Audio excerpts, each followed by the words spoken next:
Mayong adlaw ninyo diha mga busing no. Karon ako ipakita sa inyo ang POV kay Padong Taog Bayawan City na data karon abot sa Pier 1.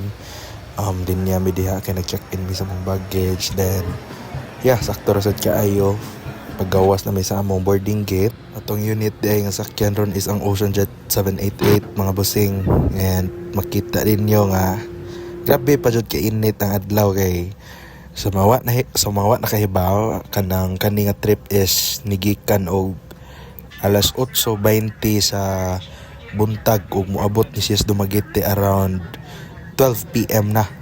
And makita sa dinyo nga Christmas is in the air na jud kay mismo ang mga crew sa Ocean Jet na masko sa amo.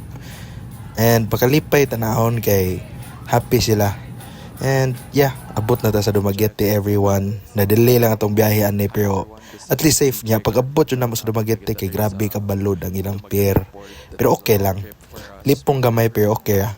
Diring dapita mga busing makita na to nga kanang gikuha na ta sa atong van Padong dito sa Bayawan City. O sa Warsad Magdugay naabot na sa ta sa Mayfin Hotel sa Bayawan City. And fun fact, Dumaguete to Bayawan is 100 ka kilometers ug trabelo na gik dire sa Cebu. Moingon kag maabot siguro na pila ka oras, pero dire sa Dumaguete nakuha ra gyud ako sa ka oras kapin kay grabe kalapad ilang karsada ug wala joy traffic. Sa akong bana-bana sa ka oras ra jud og 15 minutos ang among biyahe.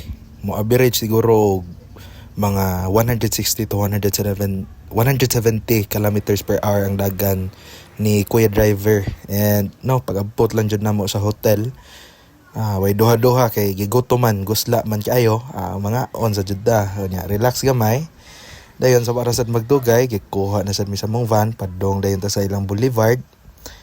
Check na ako akong visuals diha if okay ba, compatible pa kay usahay na may mga lead wall operator nga magpili og file format sa ilahang software. And kaluoy sa Diyos na okay raman sa town.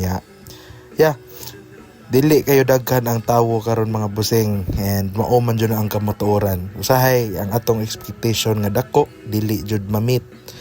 And at least ang ato ra jud mabuhat ani kay gibayran man taron mulingon sa tawo, ato lang jud buhaton ang pinaka best nato. And diha at least na ay tawo nga ginagmay, makita ninyo nga naman gyud tay napasayaw hinoon. And thank you so much Bayawan City, especially ni Ma'am Leia og sa tibuok LGU Bayawan City. Og karon naana sad mi diri sa Dumaguete, nabalik na jud mi.